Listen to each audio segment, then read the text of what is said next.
كيكة الكريم كراميل أو قدرة قادر زي ما انتم شايفين كده، بسم الله ما شاء الله، تحفة جميلة جدا جدا. لو عايزة تعملي تحلية سهلة وبسيطة وفي نفس الوقت منجزة، يبقى الوصفة دي علشانك. لو جايلك ضيوف بقى على غفلة وعايزة تعملي لهم حاجة سريعة وسهلة، يبقى مفيش أبسط ولا أنجح من الكيكة ديت. بجد جميلة جدا، وبشرط شوية شوكولاتة وحطيتهم على الوش كده، تزيين بسيط. ادوها شكل وادوها كمان ودوها في حتة تانية.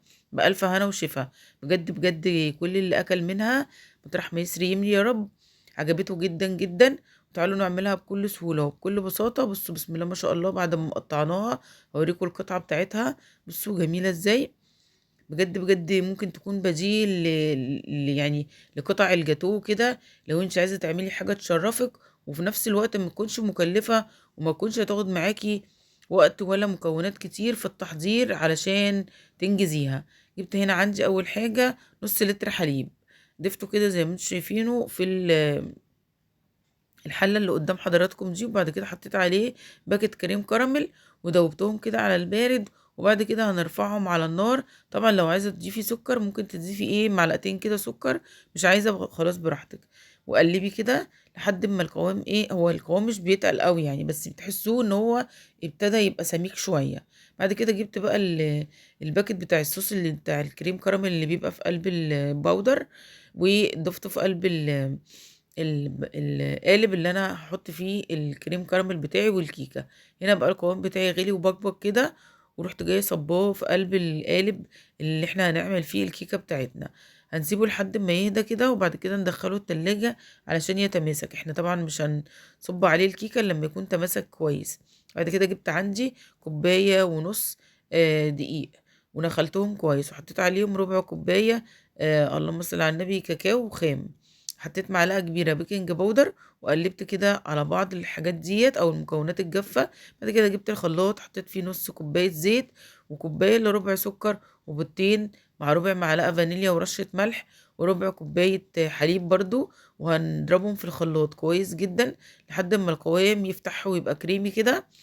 بعد كده بألف هنا وشفا بقى لما نضربهم كويس جدا، نقوم جايبين ضايفينهم على الدقيق بتاعنا والكاكاو.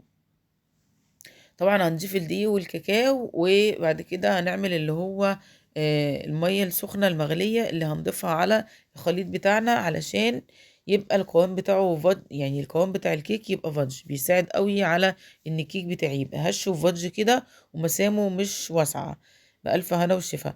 هنقلب بقى زي ما انتم شايفين بقى الخليط بتاعنا بقى تقيل كده. اقوم جايب بقى نص كوبايه نص كوبايه ميه سخنه بتغلي، واقوم ضيفاها على الخليط بتاعي واقلب كده برضو بشويش. وطبعا يا جماعه المضرب السلك هو بعد ما نضيف الدقيق يعني على المواد السائله هو انسب حاجه تضربي بيها الكيكه بتاعتك اهو. بسم الله ما شاء الله، القوام بتاعنا هو ده المظبوط. هنا القوام بتاع الكريم كراميل بتاعي كان تماسك. هقوم جاي ضايفه الخليط بتاع الكيكه اهو بالراحه كده بسم الله ما شاء الله. اوزعه بشويش لحد ما يملى بقيه القالب بتاعي. بعد كده اقوم جايه طبعا مشغله الفرن طبعا اول لما اشتغلت في في الخليط بتاع الكيكه اهو زي ما انتم شايفين كده لحد ما وصلت في القالب يعني لحد اخره كده. بعد كده جبت هنا الصينيه بتاعتي اللي دخلها الفرن، حطيت فيها شويه خل وحطيت فيها ميه بتغلي وحطيت فيها القالب بتاع الكيكه. هندخله الفرن بقى على درجه حراره 180. سبته نص ساعه ل5 دقايق. وبعد كده طلعته زي ما انتم شايفين. طبعا عملت له اختبار بالخله، لقيته بسم الله ما شاء الله تمام. انا سبته لما حد ما برد، يعني سبته في التلاجة مش أقل من ساعة عشان يكون الكريم كراميل تماسك. وبعد كده بصوا قلبته زي ما انتم شايفين كده بألف هنا وشفا. وعملت له بقى التزيين البسيط بتاع الشوكولاتة ده. ويا رب الفيديو يعجبكم. من رضاكم بالله عليكم متنسوش تعملوا اللايك والشير والاشتراك في القناة وتكتبوا لي كومنت حلو علشان الفيديوهات تترفع وتتشاف والقناة تكبر بيكم ومعاكم، فضلا وليس أمرا. بالله عليكم تدعموني عشان القناة تكبر بيكم ومعاكم، واشوفكم على خير. مع السلامة.